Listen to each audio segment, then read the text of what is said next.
Hi, well, thanks so much for joining us today. Um, my name is Kate Bryant. Let's just go through a couple quick housekeeping items. First, I want to let you know that we are recording today's presentation, and you will get an email with a copy of the recording later. I also want to tell you that this presentation is future focused, starting with fall 2021. So if you're interested in studying abroad in spring 2021, that's great. But just call or give us an email and we can talk that through. So the format of today's presentation is going to be 20 minutes of presentation and then 10 minutes of Q&A.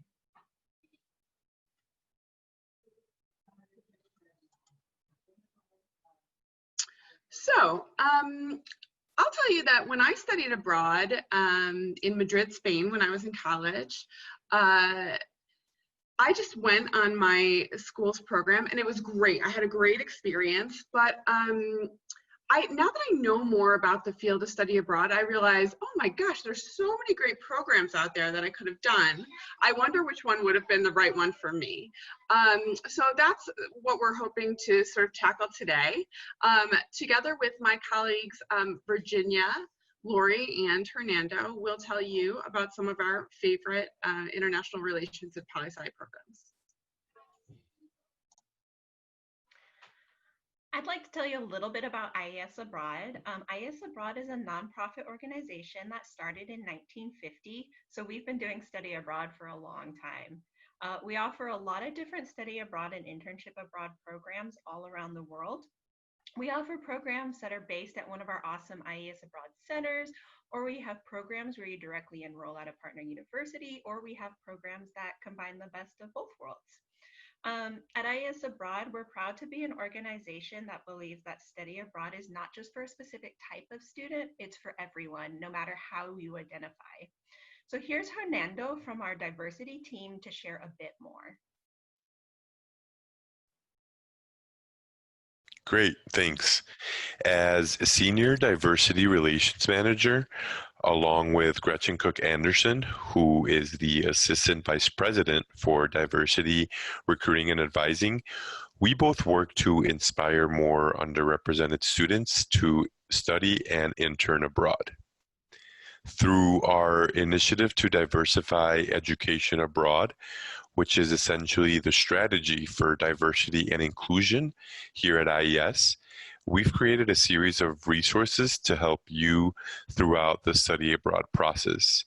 These resources, of which you can use during the pre-departure stage, while on site, and finally during the re-entry phase. Whether it's through one-on-one advising, Gretchen or myself are always available, or you participating at one of our workshops at your home institution, virtually for now, we are here to support you every step of the way. These resources include a short, easily digestible pre-departure guide on navigating identity and diversity abroad, social identity landing pages, diversity scholarships, country-specific resources, and hear the student perspective from idea bloggers who are diverse students that blog throughout their time abroad or through our film festival.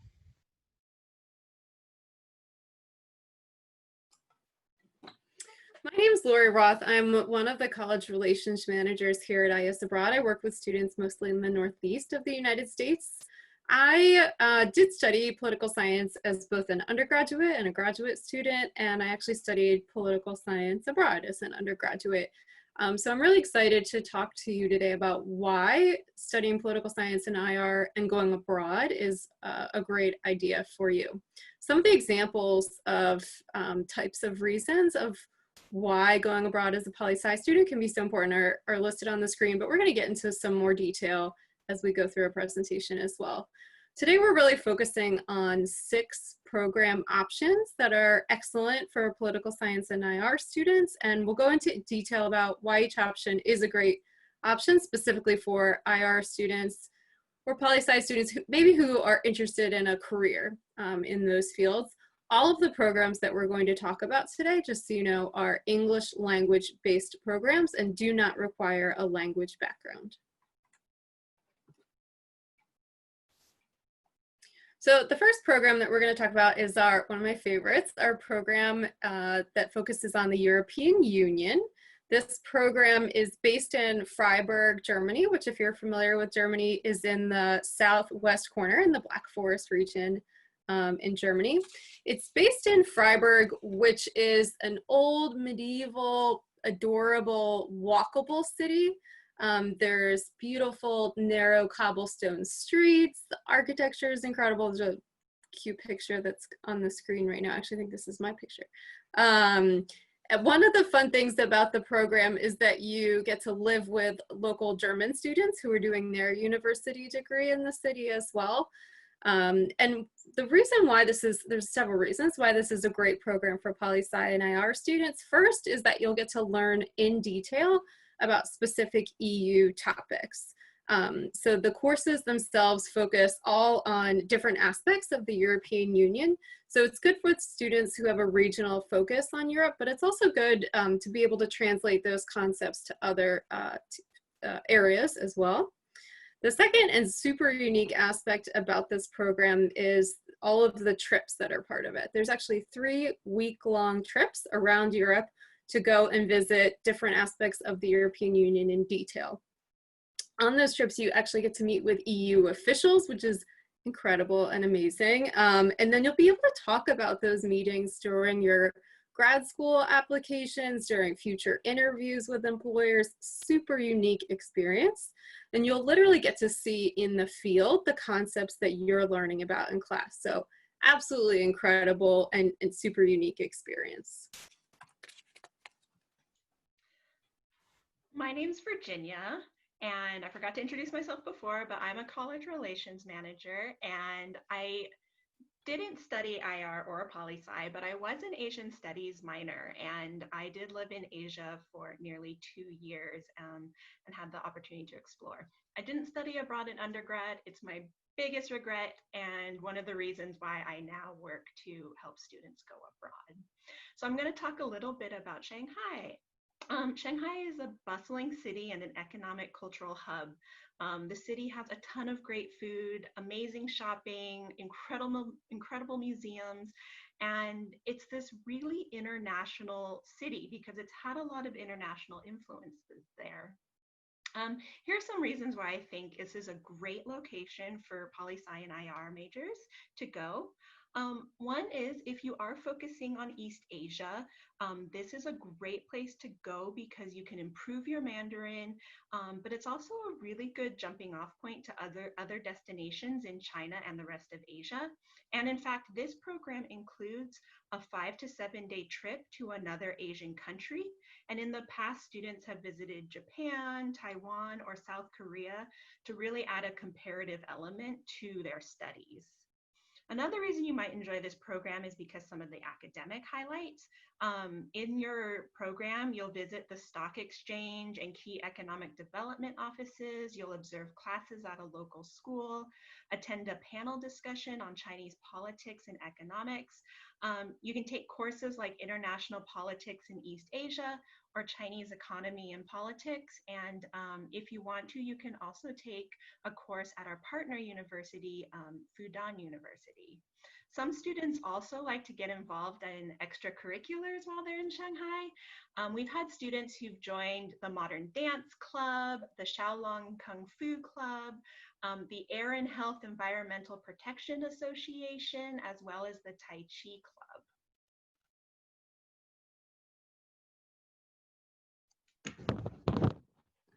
All right, Barcelona. Oh my God, I love Barcelona. What's to say? I mean, it's such a beautiful city. It's on the Mediterranean. It's warm. There's tons to do. There's tons of museums. There's great nightlife. It's an easy jumping off point to travel around Europe. But why would you want to study international affairs and political science in Barcelona? Well, for one reason, we have so many classes you can take. One of my favorites is called Politics in Spain. And what's so cool about it, if you think back in time, Spain has been a colonial empire. It has been a monarchy, a democracy, a dictatorship. So when you think about government, it's actually a great case study. We have classes available at the IES Abroad Center, or you could take classes at one of our many partner universities in English or in Spanish. And Barcelona is a great place to study Spanish. So as Lori mentioned, you don't have to know Spanish to go on this program, but everyone will take at least one Spanish class. And if you're interested, we also have the opportunity to do an internship in Barcelona. So one of your 5 classes could be maybe interning at an NGO or something like that.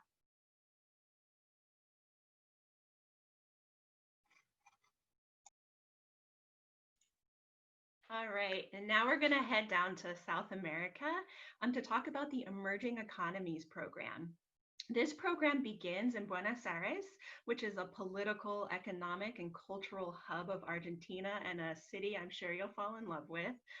Next, after that, you do a week-long course-related trip to Peru, where you'll visit the Andean Alliance for Sustainable Development, and of course, you'll go to Machu Picchu while you're there.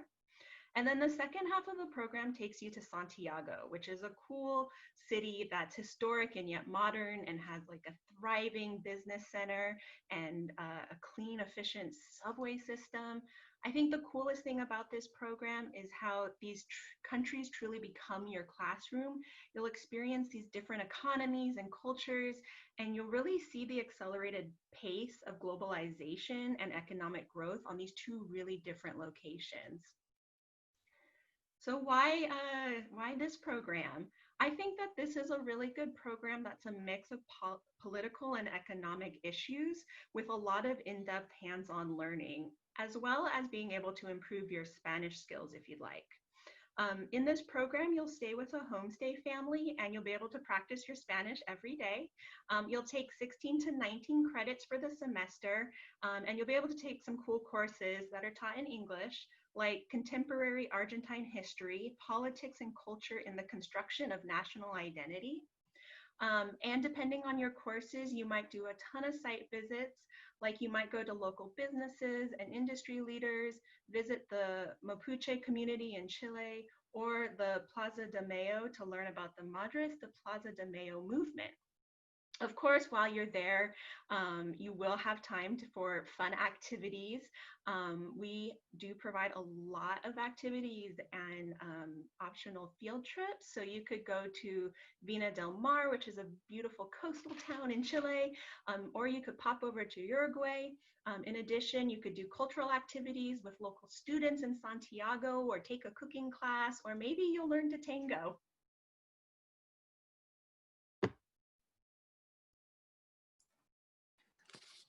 Thanks, Virginia. The next program I'm going to talk about is one of our programs in Paris called our Business and International Affairs program.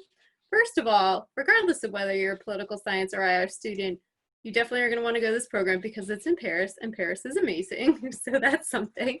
But specifically for poli-sci and IR students, Paris is a great place to study because it's an international city. So you'll encounter people from all over the place. A lot of our students who come on this program haven't studied the French language previously, which is totally fine. You'll get to learn at least basic French, which is a good skill to have as a poli-sci IR student and someone interested in possibly working in those fields in the future. If you've already studied French before previously, also totally fine. You'll get to improve your French while you're there. And if you have a high enough level of French language coming in, we also do have some part-time internship opportunities for students in the city. Paris is amazing also because it's such a hub for regional or even international organizations to have their headquarters as well, so such as UNESCO or OECD. And we have had students do some pretty cool internships there in the past. And then another great aspect of studying poli-sci and on our Paris Business and International Affairs program is really the range of courses. There's quite a broad range of courses in those fields that are offered at our IES Abroad Center in Paris.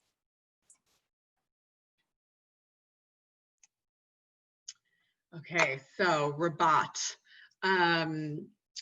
such a beautiful city in North Africa. It's sort of a calmer Middle Eastern city that is perfectly positioned for sunsets, if you're into that kind of thing.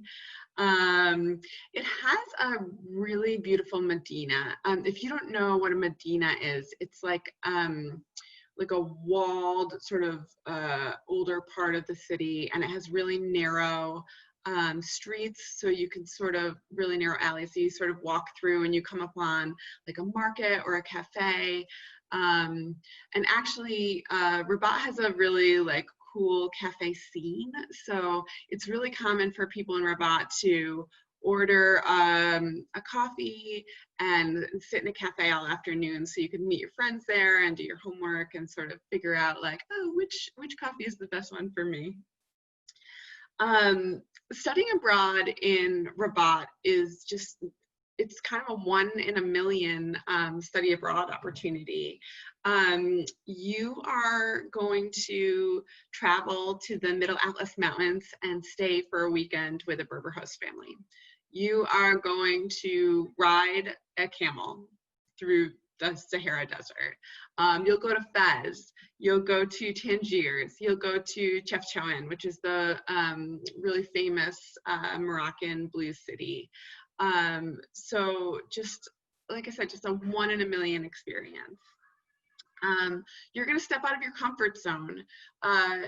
If you're a student coming from the United States and you're studying abroad in Morocco, you'll experience a new dominant religion, a new sort of dominant gender norms.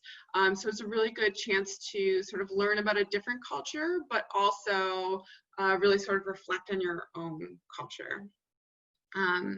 But also, I think really importantly is Arabic language skills. So when I graduated from college and I was looking for jobs in the field of international education, I noticed so many job postings called for Arabic. It's a really important language to speak.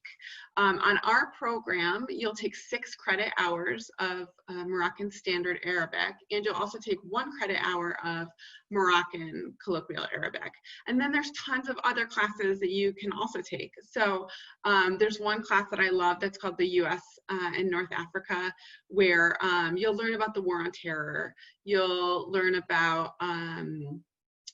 terrorism. You'll learn about tensions in the Middle East. You'll learn about oil. You'll learn about globalization, both the positives and negative effects on the people of Morocco. So I think it's a great program to sort of learn about yourself, but also to really develop some professional skills you can use later.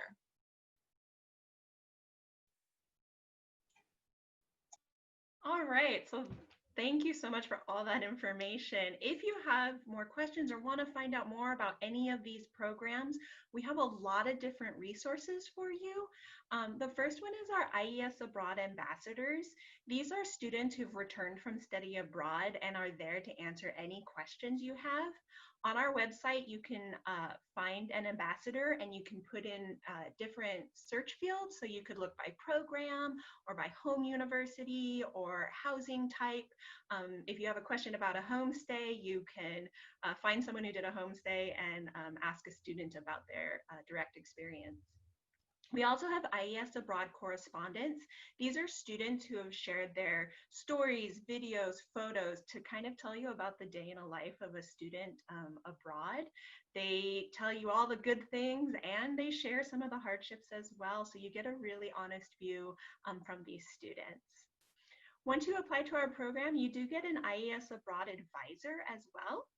And these are folks who are extremely knowledgeable in their location, in the locations they advise for, and they are there to help you the whole way until you get on that airplane. They'll help you with visas, they'll help you with the application process and any questions you have.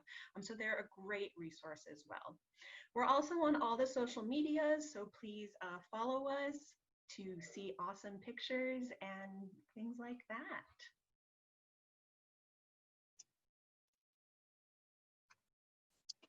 All right, so I know what you're thinking. You're like, yes, I'm ready. What should I do now?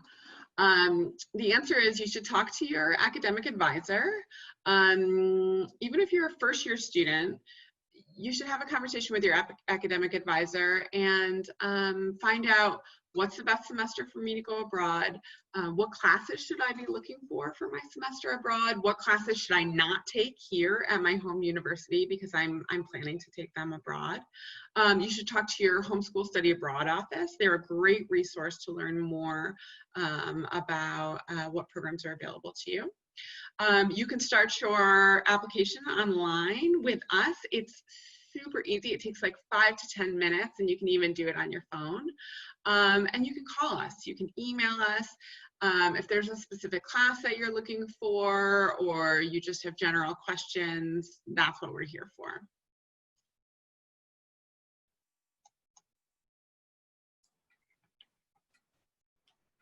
So thanks so much for coming, spending this time with us, learning some about our favorite programs that focus on political science and international relations. I've seen a couple questions come in. I'm happy to answer these questions now. If you think of any questions after today, though, we're certainly happy to answer them as well. You should see our main phone number and email and our website up on the screen right now. If you think of anything after today that you'd like to chat about, we're happy to talk to you. And we'll start with our first question. It looks like some of them that have come in are kind of broad questions, and some of them are about specific programs. So Kate, could you answer the first question that came in? The question is, how can I apply for financial aid? Yeah, absolutely. So I love our financial aid application. I know you can't like really love a financial aid application, but I do. I love ours. And the reason why is because it is so helpful. Basically what'll happen is it'll ask you a series of questions, and it'll sort of triage which of our scholarship and aid is available to you. So it's not just an application, it's also sort of a compass, if you will. But if you are eligible for need-based aid, you'll generally hear back within 5 days, even if you haven't been accepted to the program yet. So that's really, really useful when you're trying to decide which program might be right for you. And then we also have donor-funded scholarships and aid, which usually require a bit of an essay and go to a committee and take a little bit longer to process. But our website is also super useful. It's got a lot of national scholarships listed up there. So it's not just IES Abroad scholarships and aid that are posted there. It's a good resource to think about what else you might be eligible for. I'll also just say really quickly that the sooner you apply for scholarships and aid, the more likely you are to get it. I've seen a lot of students sort of try to apply at the last minute and realize, oh, that deadline passed or something like that. So if you're interested in scholarships, I would tackle it sooner rather than later. Thanks, Kate. The next question that came in was about the European Union program, so I'm happy to answer that question. The question is, what are some examples of the visits on the EU field trips? I love that question. I'm happy to talk about it. So I mentioned there's 3 week-long trips that are part of the program. There's a really helpful map that kind of shows around the EU, the different places that you'll go on the program website. So definitely I recommend checking that out, but I can certainly go through it briefly. The first visit is focusing on the history of the European Union. So I think those students go to Prague and Berlin. That's part of it. The second one is looking at different EU institutions. So you'll actually go around Europe, visit the European Commission, the European Parliament, and to a number of different places. And then for the third one, students actually get to choose, based on their academic interests, which of the different trip options they want to do. And I think they're doing 3 different trip options right now, so I won't tell you what they are. I'll let that one be a surprise. But lots of really, really fun and interesting and rewarding aspects of that. The next question that we've had come in is about our emerging economies program. So I'll ask that one to you, Virginia. Do you need Spanish in order to study on the emerging economies program? That's a good question. You don't need Spanish to be on the emerging economies program. There is no Spanish requirement, and there's no requirement to take a Spanish class on the program, but there is the option to take a Spanish class. So if you are someone who's taken some Spanish and you want to take Spanish, you can. If you haven't, that's fine too. Another cool thing is that once you're accepted to one of the IES Abroad programs, you do get access to a Rosetta Stone subscription, which will last until I think a couple months after you return home. So even if you don't speak the language of the country you're going to, you can do a little studying before you go to learn some basics, which is pretty cool. Thanks, Virginia. And then the next question that we had come in is on living with a host family. There's a lot of great questions that you could ask about that, but this particular question that's come in is also really a good one. What is a typical host family like? Kate, could you help us with that question? Of course. You know, I don't think there is any typical host family. When I studied abroad, I lived with an older woman and man, and they had a grown son who lived in the house. Sometimes we see that it's like one older woman whose kids have grown and have moved away. Sometimes we see that it's a family with, you know, 3 young kids and a dog. So I think what's important to know is that we use the same host families over and over again, semester after semester. So they are people who are really interested in meeting study abroad students and learning about other cultures. And they do it, I mean, partially because they love meeting you guys and want to get to know you.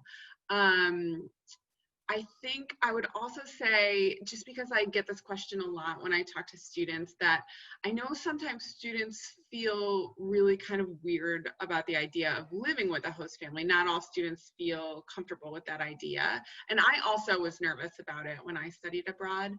And it is a little bit uncomfortable for the first, you know, week or two. But sometimes students say to me things like, oh, I'm worried that my host mom will like tell me to come home early or something like that. And I have to tell you that I had the exact opposite experience.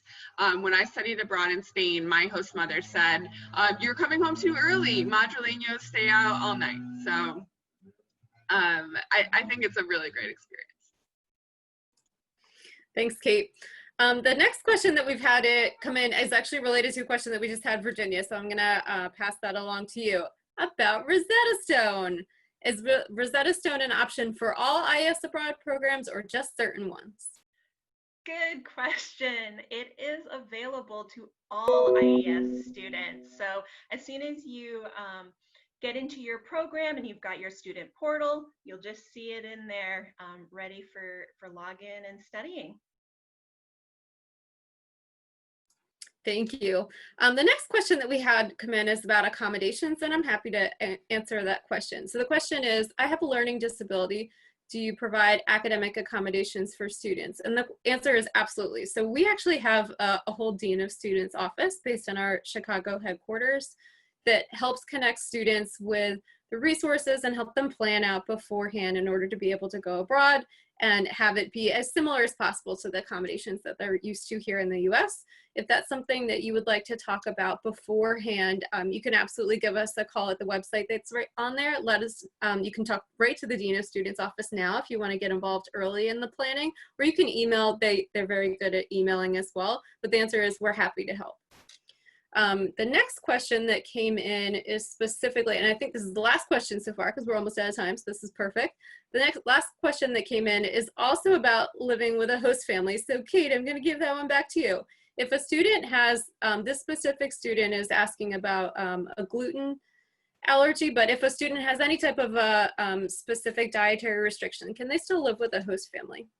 Yeah, I mean, yes, for sure. Here's what I would suggest to you. If you have any allergy, especially around food, make sure to document it on the medical report that we'll have you complete. And then, like Laura was just mentioning, that we have a Dean of Students office. You can call one of our deans and have a conversation about your food allergy and sort of what that will look like in play while you're traveling abroad. Many of our host families are able to accommodate gluten. In Barcelona, for example, which is one of the programs I talked about, we actually do a cooking workshop for our local families to help them learn to prepare meals for students with different dietary restrictions.